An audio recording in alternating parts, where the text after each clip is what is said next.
Это актуальное интервью в студии Сергей Михедов. Здравствуйте. Буквально в начале наступившего года появилась электронная версия большого толкового словаря якутского языка. Оцифровано 15 томов, что составляет более 80 тысяч слов. Наш гость Василий Бочкарев, младший научный сотрудник Института гуманитарных исследований и проблем малочисленных народов Севера. Василий Васильевич, здравствуйте. Здравствуйте. Как появилась идея создания электронной версии большого толкового словаря якутского языка? Кто стал инициатором этой идеи? Сама идея появилась давно, как только закончилась работа над основным бумажным вариантом. В прошлом году идея поддержала правительство, и в рамках проекта «Государственные и официальные языки. Развитие государственных и официальных языков» была реализована эта идея. И, пользуясь моментом, хочу выразить благодарность нашему правительству, в особенности нашему Илдархану Айсену Сергеевичу Николаеву и заместителю председателя правительства Местникову Сергею Васильевичу. Ну, смотрите, действительно, это же колоссальная работа. Во-первых, вообще собрать 15 томов изначально в печатном варианте. Вот как долго длилась эта работа и как долго шла оцифровка? Да, это по объему большая работа. Сами печатные версии словарей по объему составляют вот такую охапку. И сам вот электронный словарь, он получается в двух версиях виртуальных: для науки и для простого народа. Для простого народа имеет такие уникальные фишки, как синтезатор голоса и возможность листать словарь. То есть словарь является говорящим. Вот. Голос нам позаимствовал артист, говорит словарь голосом артиста Сахатеатра Борисова Александра. Ну, вот. Ну, все-таки расскажите, как долго делалась электронная версия словаря? Ну, основная работа вот в прошлом году была проделана. А так, за один год все-таки успели все сделать? А так начали с 2018 года. Ну вот на кого нацелен онлайн толковый словарь? Вот кто может им пользоваться? Вы сказали, есть две версии. Словарь, в общем, для всех, начиная от школьников и до научных работников и ученых. Для версий для ученых включены специальные такие фильтры, при помощи которых можно составить такие комбинации, а комбинаций может быть до 10 тысяч. Это по моим подсчетам. И каждая комбинация — это уже готовая болванка для отдельной научной работы.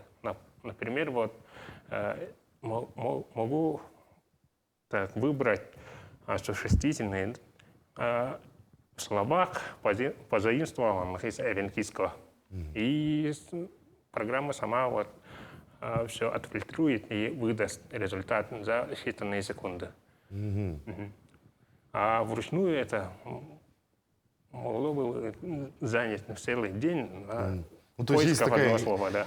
Интеллектуальная начинка, можно сказать, в этом словаре уже заложена. Вот скажите, а как можно воспользоваться? То есть нужно зайти на какой-то сайт или куда-то прийти? Есть на сайте газеты Сахасире и в нашем сайте Института гуманитарных исследований. Там тоже есть ссылка. То есть нужно зайти на сайт института и, в принципе, там по ссылке перейти, да? Вот в каком направлении в дальнейшем планируете развивать словарь? Какие еще, может быть, дополнительные опции появятся в будущем? В дальнейшем мы хотим развивать этот проект до уровня Алисы, вот, например, да? Чтобы был не только говорящим, а еще можно было с ним напрямую разговаривать. Для этого мы работаем в направлении создания анализаторов. В этом направлении работаем совместно с СБФУ, конкретно с Тартоевым Гаврилом Григорьевичем. Далее будет лексический анализатор и дойдет до искусственного интеллекта, чтобы все это было, чтобы машина анализировала и составляла целые фразы. А вот что такое лексический анализатор? Это очень интересно. Лексический анализатор — это порядок слов, да? Чтобы правильный порядок слов, чтобы фразы Чтобы правильно составить фразу, да? Правильно составить фразу. Ну, то есть в идеале вы хотите, чтобы можно было общаться, в принципе, с вашим словарем, можно сказать, да? Как с каким-то бытовым помощником, да? Да. Но это будет уже не чисто словарь, а другая система. Ну, другая система, да, она, сложная, наверное, сможет каким-то образом обучать правильной речи, общению, да, наверное. Да. Вот. А благодаря вашей группе появилось понятие якутской компьютерной лингвистики. Вот. Каково его состояние на сегодня, этого понятия? Так. И тут надо отметить, что наш директор Попова Наталья Иннокентьевна сильно поддерживает эту идею, поэтому мы в данный момент уже достигли уровня наших других соседей из других республик, таких как Татарстан, Башкирия, Бурятия. То есть мы создали в рамках этого же проекта государственного корпус якутского языка, и в нем уже 10 миллионов слов. Купили сервер, и вот на днях, в феврале-марте запустим. Сначала внутри собственного института, потом уже в интернет пойдет. Ну, то есть вы уже есть 10 миллионов слов, а вы как эту базу пополняете? То есть... Да, это будет пополняться постоянно, потому что слова-то они меняются, и значения тоже меняются. Ну, язык не стоит на месте, да, мы это понимаем, да, то есть он всегда текучий, как слова изменяются, появляются новые какие-то слова, может быть, выражения. То есть вы все это вносите в базу. Да. А вот скажите, о совместной работе с другими регионами как-то общались, может быть, советовались? Пока в этом направлении особого движения нет, но мы всегда открыты и вот собираемся этот год посвятить как раз-таки этому делу. Какому-то взаимодействию, наверное, с другими регионами. Но я так понимаю, у нас все-таки в Якутии этот опыт передовой, наверное, мы станем как-то столпом, наверное, даже для других регионов, да? Да, мы стараемся. Вот. Но каковы секреты успеха вообще якутской компьютерной лингвистики? Что нужно для дальнейшего ее развития? Думаю, наверное, секрет в том, что мы все делаем для народа и с прицелом на будущее. Вот. Вся эта работа будет фундаментом для более сложных систем, таких как искусственный интеллект, там, и построение образа людей. Например, лингвистика является пока единственной наукой, которая способна оцифровать мыслительный процесс мозга. Пока не создан никакой такой аппарата, да, который вот сканировал процессы мозга, мысли. И поэтому мы действуем по старинке, записываем все, что крутится в голове, в конечном итоге выходит через наш рот, и мы можем, получается, уже записывать эти мысли. И вот, например, вы, слушая меня, можете ночью увидеть меня во сне. То есть ваш мозг уже построил мой образ.